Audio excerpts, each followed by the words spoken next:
Let's bring in retired Lieutenant General, former Deputy Secretary of Defense, Jerry Boykin. General, your reaction to the taking down of the drone, and thanks for joining us. Well, first of all, I think it's a clear indication that the rules of engagement have changed under the Trump presidency.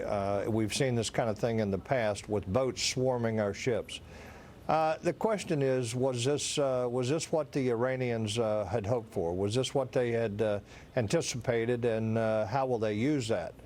The one possibility is, they could unleash a reign of terror on Israel out of South Lebanon as a reaction to this.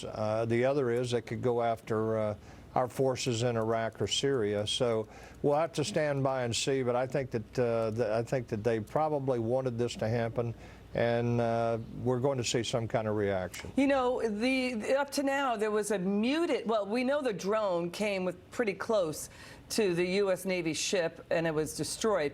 Up to now, there has been a muted kind of more dialed back response from the U.S. and the Gulf region allies against Iran. Is this sort of a rope-a-dope strategy to tire Iran out so it punches itself out, because the economic sanctions are really biting as the months go on?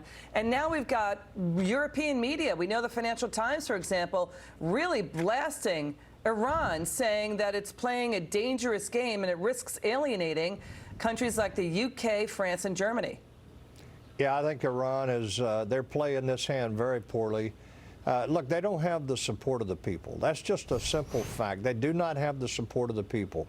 And there's a power struggle between the mullahs, which is the Supreme Council, which is supposed to be the power base, the IRGC, Iranian Revolutionary Guard Corps, and then the leaders in the government, like Rouhani.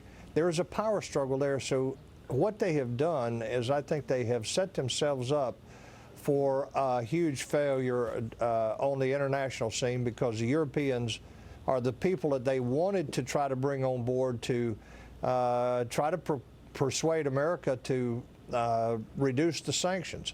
Instead, they've done just the opposite. Now the Europeans are getting on board, and I think you're going to see the same thing from Gulf states one by one. Yeah, they're pushing Europe and the Gulf states toward Trump. General, thank you so much for your insights, sir, and your service for our country. Great to see you. Good to see you, Next Liz. story, the growing unrest in Puerto Rico. Protesters taking to the streets there to